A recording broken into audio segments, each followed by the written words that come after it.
This is a brief timeline of the book of Revelation. And if the prophecies are true, the world will not end with a nuclear war, but with the rise of a man to power. The Antichrist, a global dictator who will deceive the nations, demand worship, and persecute anyone who opposes him. But when will he appear? The Bible reveals that there will be 9 events that will mark his reign of terror before the return of Jesus Christ in his second coming. Let's see if we can carefully arrange them on our timeline one by one to truly find out if we are already living in these very end times. And it all begins with the rapture itself. According to the dispensationalist futurist interpretation, the Antichrist plan does not begin with violence or wars, but with a surprise, the rapture of the church. This event will mark a direct intervention by Jesus, who comes to take the believers to heaven before the final judgment. This is not the moment when he descends to earth to establish his visible kingdom. No, here he only comes for his own, and he does so like a thief in the night in an instant. This moment changes history. Millions of people disappear at the same time. Society falls into chaos, governments, hospitals, schools. The economy, everything becomes destabilized. But this is not about a war or an attack. What happens here is that the church has been removed from the world, and with it, its positive influence also departs, because evil no longer finds any restraint. What is written in 2 Thessalonians is fulfilled. The one who restrained evil, the Holy Spirit acting through the church, is taken out of the way. That void leaves humanity confused and without direction. And in the midst of this fear, people seek order, security, and answers. And that's when a figure appears who offers them everything. The Antichrist rises. In the midst of this void, a figure accomplishes the unthinkable, uniting the nations, calming fear, and bringing peace. He does not come with weapons, but with charisma, diplomacy, and the promise of world peace. The Bible calls him the beast in Revelation 13, although he is better known as the Antichrist. This political leader presents himself as the great solution, and his words are convincing. His image conveys security. His presence brings hope. But this aura he brings will not be mere human skill. No. Revelation 13 verse 2 reveals to us that the dragon has given him power and great authority. The dragon represents Satan, and it is he who gives power to the Antichrist to carry out his plan. Everything is carefully prepared. At the same time, another character appears on the scene, the false prophet, a religious figure who supports the Antichrist with signs and miracles. Thus, he not only backs his political power, but also promotes a new spirituality based on the worship of this man. Together, they form a complete system, ideological, political, and spiritual. Humanity begins to embrace a new faith in the man of sin, in the figure of the Antichrist. The media, the rulers, and the people celebrate what seems to be the beginning of a golden age, ignoring the fact that the structure being formed will become the foundation of a terrible system that will later demand total worship. Because during this first stage, there is neither fear nor persecution, which we will see later in our timeline. But before we get there, I have to introduce you to the next event. The Great Covenant. This is the moment that officially marks the beginning of the tribulation, a political treaty. In it, the Antichrist, already recognized as the world leader, signs a peace agreement with Israel and other nations. It will not be a symbolic or isolated pact, but a diplomatic alliance with real consequences. Daniel 9:27 announces it clearly. He will confirm a covenant with many for 1 week, where that week represents 7 years in prophetic language. This agreement promises security for Israel. It is possible that it will include permission to rebuild the temple in Jerusalem, a deep longing of the Jewish people. It could also allow the resumption of sacrifices that have been interrupted for centuries. What once seemed impossible is now celebrated as a breakthrough for tolerance and peace in the Middle East. The Antichrist is seen as a great leader, as a great peacemaker. But beneath that diplomacy lies a dark intention.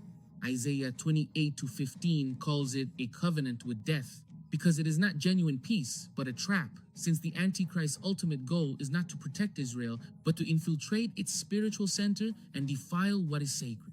The tribulation begins with an agreement that seems to bring peace, but this does not last long, because divine judgment upon the human race will begin to unfold in our next event. The 7. The first half of the tribulation covers the 3.5 years that occur after the covenant with Israel. and its main characteristic is not violence or persecution, but a series of disasters. Events that, according to Revelation, are not isolated, but are part of a divine judgment that unfolds step by step. The glorified Jesus begins to open the 7 seals of a book that is sealed in heaven. Each seal releases a judgment that shakes the world and reveals how fragile the rule of this beast is. The first seal releases a rider on a white horse who conquers without using war. The second rider on a red horse brings violence and conflict. Then comes scarcity, famine, death, and finally, persecution. The sixth seal causes a great earthquake accompanied by signs in the sky.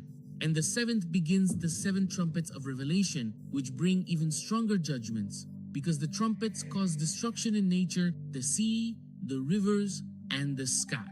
They also unleash demonic plagues that torment people for months. Unlike the seals, which affect overall stability, the trumpets begin to touch on the spiritual. The pain is physical, but also moral and of the soul. However, instead of repenting, people become hardened. Revelation 9:20 says that the rest of mankind did not repent of the works of their hands. During this time, the Antichrist continues to rise as a leader. Even as the world falls apart, he maintains his image of strength. Public opinion prefers to blame the weather, wars, or politicians, but not him. His power does not diminish. It grows stronger, and many believe he's the only one who can maintain control amid the chaos. But his true face will be revealed in the next event on our timeline.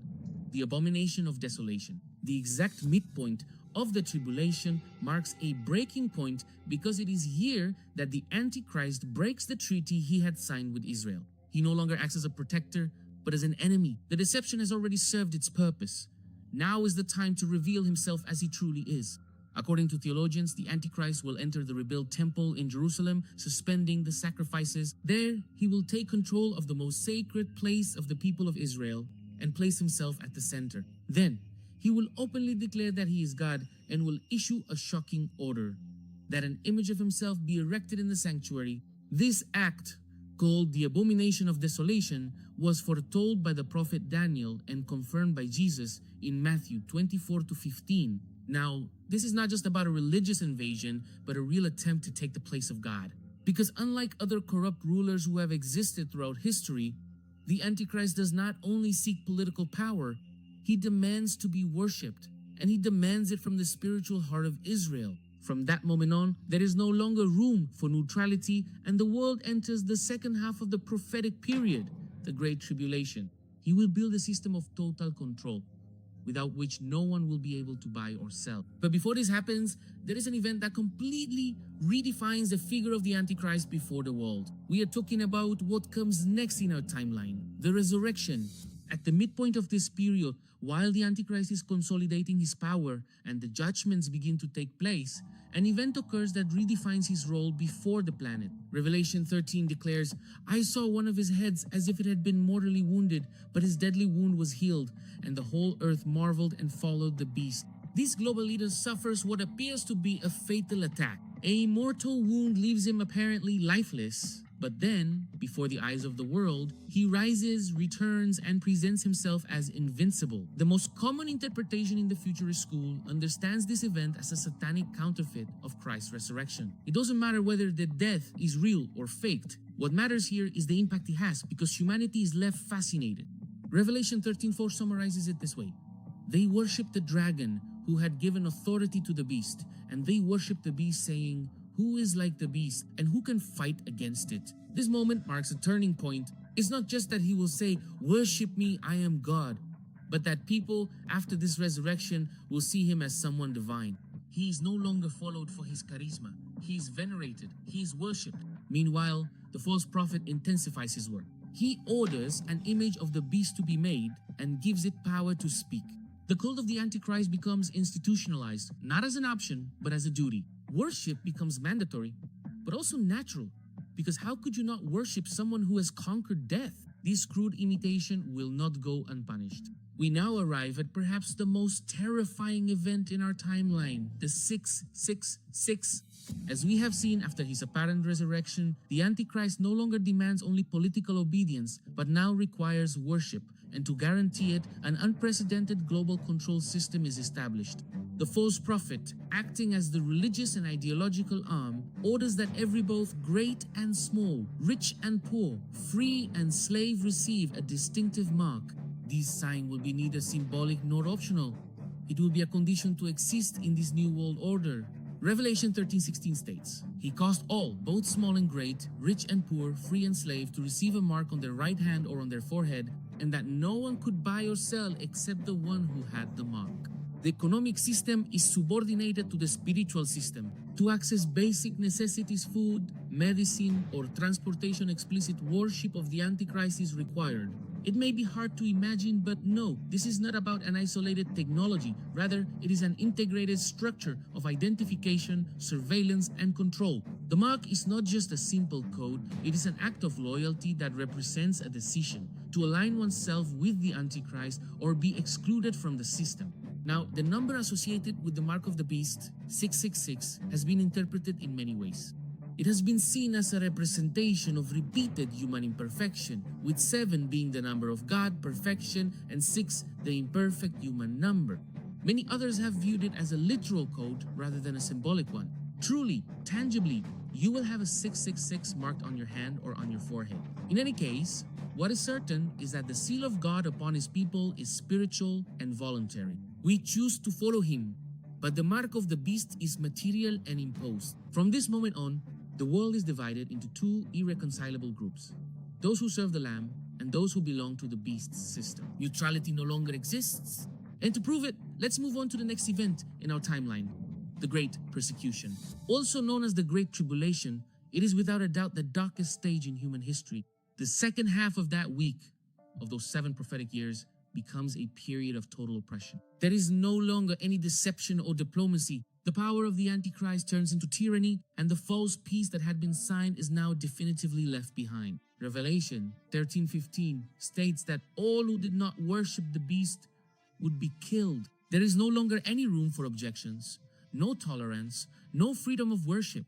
Those who do not worship the Antichrist are systematically marginalized, persecuted, and executed. The goal is not only to control the population, but to eradicate any trace of spiritual resistance. Believers in Jesus during this period are called the saints in Revelation, and they do not accept the mark nor deny their faith, but they are killed. Revelation 20:4 tells us that those who had not worshipped the beast or its image, and who had not received the mark, lived and reigned with Christ for 1,000 years. But here's something curious. The Antichrist dominion extends from a center of power known as Babylon. This symbolic figure, which represents a corrupt political, economic, and religious system, will control commerce, culture, and institutions. Everything, absolutely everything, will be aligned with its image. Deception has given way to terror. And in this climate, the Antichrist prepares for his final move, a war that will attempt to stop the inevitable. We're talking about Armageddon. As the 7 years of tribulation come to an end, the Antichrist launches one final major movia, global-scale military campaign. He no longer seeks to control the world through religion or the economy. He has already achieved that. His new objective is to utterly destroy God's people and seize complete control of Jerusalem. He forms an alliance of nations like never before and leads them to the valley of Megiddo in Israel, known in Hebrew as Armageddon. Revelation 16 says that spirits of demons summon the kings of the earth to fight against God. So we are not just talking about a war between countries, but a battle with a powerful spiritual backdrop. The Antichrist will try to prevent the second coming of Christ with the only thing he has left: open violence against the Creator. And many say that his main target will be Jerusalem because it is where the faithful remnant has taken refuge. The plan is to destroy the Jews who have returned to God, the followers of Jesus, and to eliminate any form of faith that opposes him. Zechariah 14:2 had already foretold it. The nations will gather against Jerusalem and the city will be plundered. But this attack provokes a divine response unlike anything seen since creation. As the armies of the Antichrist prepare for the final assault, the judgments of the 7 bowls begin.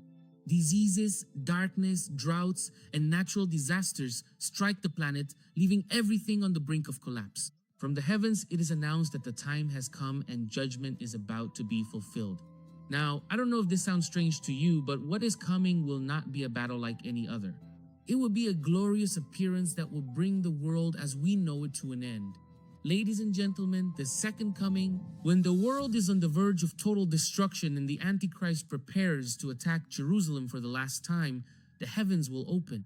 And no, this is not a metaphor. It's not something symbolistic, it's something real and glorious. Jesus Christ returns, no longer as a servant, but as a victorious king. Revelation 19:11 shows him riding a white horse, followed by the armies of heaven. He's called faithful and true, and he judges with righteousness. This second coming is not secret. It's not for just a few. It's global, visible, clear, and final. Jesus himself told us in Matthew 24 that we will see the Son of Man coming on the clouds of heaven with power and great glory. The Lord himself descends to intervene in history, ready to bring justice. The Antichrist, along with his armies gathered at Armageddon, tries to resist. For some reason, he truly believes he can defeat the Messiah, but the actual battle never even takes place. 2 Thessalonians tells us that the Lord kills with the breath of his mouth and destroys all opposition with the brightness of his coming. No weapons are needed. His word alone is enough to destroy the entire power system of the beast. Thus, Revelation 19 tells us that the Antichrist and the false prophet are captured alive and thrown into the lake of fire. In this way, their rule ends immediately and completely. The one who seemed invincible vanishes in an instant. The earth, marked by sin and judgment, begins to be cleansed. The story of the Antichrist comes to an end, but the reign of the Messiah is about to begin. And yes, I know we've left out other events like the trumpets or the horsemen, but making a single video covering the entire book of Revelation is really complicated. Also, I included the rapture as one of the first events, even though in another video I said I didn't believe. Well, that's why I clarified we were talking about the dispensationalist futurist interpretation, analyzing a particular interpretation of the end times, not the broadest or most widely accepted. But wait, don't leave before scanning this QR code because the artwork of the